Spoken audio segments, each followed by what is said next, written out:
Good afternoon, ladies and gentlemen. Let me speak in English. It will be, I think, more easier for us to communicate in English. My name is Michał Mazur. I'm a journalist, blogger, trend watcher. I'm traveling all around the world. I visit about 25 events, fairs, festivals, conferences about design and new tech every year. And now I will share some discoveries from latest months that are about human body. And about 1 week ago, we made a great workshop here in Wrocław. And at the end of my presentation, I will share with you what the audience felt about design and tech that I showed. I never speculate. I always show and share news that exists about the products that exist. So, and I always check if is it a fake or not. So probably James wouldn't deceive me, or I wouldn't be cheated by James probably. So every time I write about something, I personally check it. I speak with the designer or the company that produce. Yeah, so the workshop was Update Your Body. It will be very short, so no worries. There's a click. No click. Maybe it says go. No, there's no speech recognition. Oh yeah, so this is my website. This is the magazine I was working. All right, so welcome Cyborgs. This is the guy, I think it's good to know him because it's Hans Sjöblund. He's a biohacker. He's a head of biofican organization. He's a guy that he implanted a chip inside his hand, and he uses in Stockholm in the office for startups that opens doors, print a printer, and he pays for a lunch with waving his hand. So. And he says that his thesis is that cyborgs are among us. And let me acquaint you with Gudmundur. He's a Icelandic guy that already used the brain interface, lower limb prosthesis. So the brain interface it's not on the market. He's one of 2 guys that already use brain interface. Lovely guy. He was really great. He made a presentation at Design Talks on March in Reykjavik. It was a design conference. And this is the design. He has a sensor implanted under his knee. This is the product, next year product. Open Bionics startup. They collaborate with Disney. And this will be a product next year for children. So children will be a hero. So they will go to school and say, hey, I'm a hero.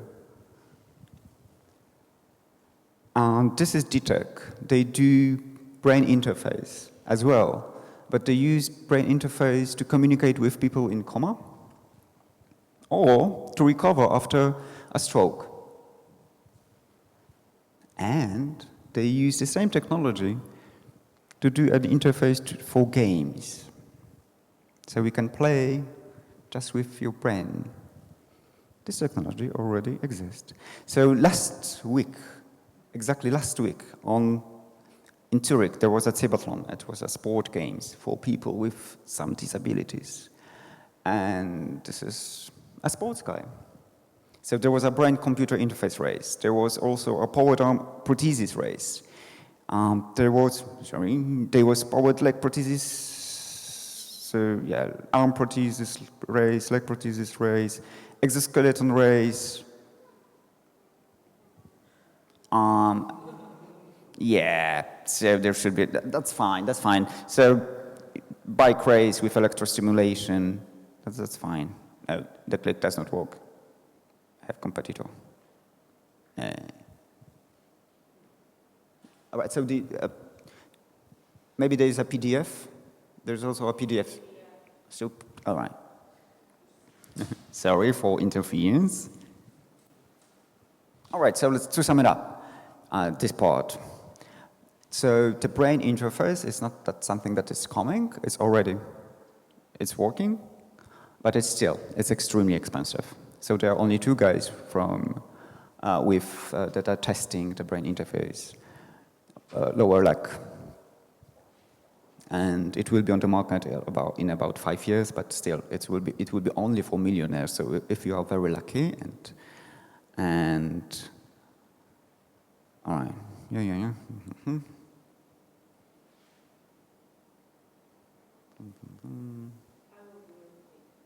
Please.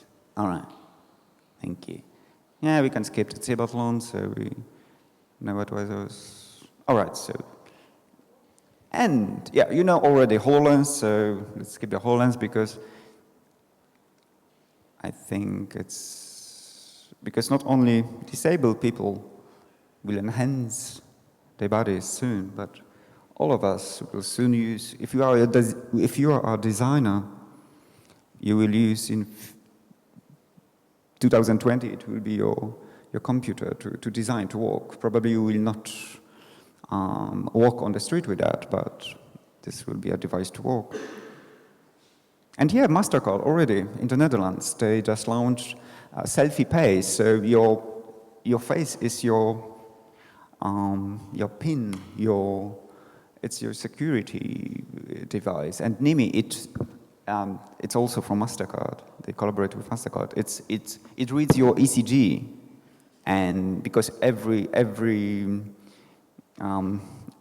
human being has another pattern in ECG. It's very unique. Well, they say you cannot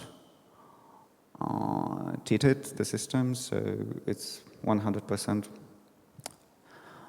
safe. And so this is ECG. So I'm quite sure that soon Apple Watch will use ECG as well. It's not on the Apple Watch 2nd edition, but well, it's only a question of time, matter of time. And this is a concept. It's not it's the only concept I show here. This is the concept that headphones use your ECG to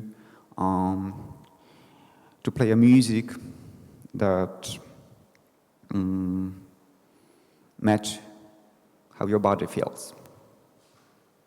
So it's not you who decide it, but your body decides what to. Yep. Oh, the algorithm decides, actually. I'm not saying if it's good or not. I'm just saying that it's happening. All right, and Google Hands-Free. In California, if you live in San Francisco, you can just go to the shop. There are some McDonald's and Starbucks. You can go and just say, you don't take your credit card, you don't take your cell phone, you leave it at home or in your bag. You say to pay at the cashier, you just say, I pay with Google. And that's it. Because the cashier, there is a face recognition system, and they take the photo of your face. So on one hand, you don't need to carry any technology with you. So the technology is around you.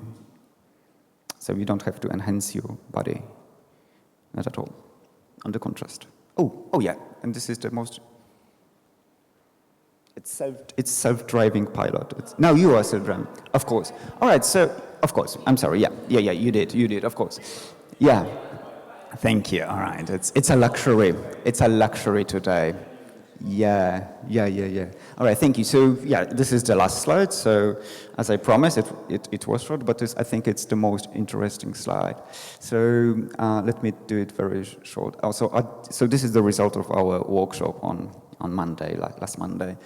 So I asked people who attended the workshop what they feel about the technology. I was speaking more about 1 hour. What are the disadvantages if they implement, if they agree to use these old technologies? What are some pluses and advances? So they see that they would have a sense of control over the body if they use the technology, and they're very happy to have a constant diagnosis, and they are convinced that their lives would be saved maybe, and they will have a promotion at work. and higher dexterity than non-disabled people. This is very interesting. And yeah, and they would get rid of all credit card pins, codes, so then you wouldn't have to remember many of this stuff.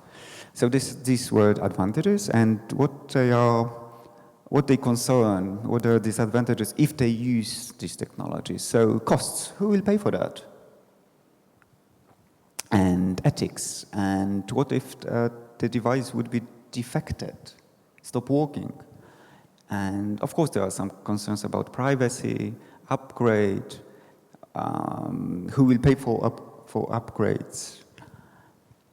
All right, and so let's talk about also advantages of rejection. So let's imagine we reject all this technology, we say no, what are some advantages of this?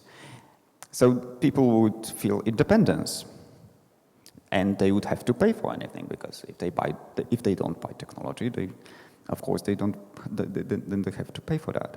No side effects, and there is a hope for natural treatment, because one of the visitors said, well, I think that it's a better idea to wait for some other solutions and don't implement these old technologies into our body. And yeah, and people don't want to be traced. And the last part, the rejection. What are the disadvantages of rejections? So people are afraid that the price of the insurance would go higher. It will be more expensive to have an insurance if you don't use all this tech. And they are very afraid of sudden unexpected death without any warning, because a device can warn you that maybe you can expect a heart attack, so slow down. And they're afraid that they will not be competitive at work, at the job market. But most of them, they say, well, there will be no loss. So there are any disadvantages of rejection. Thank you very much.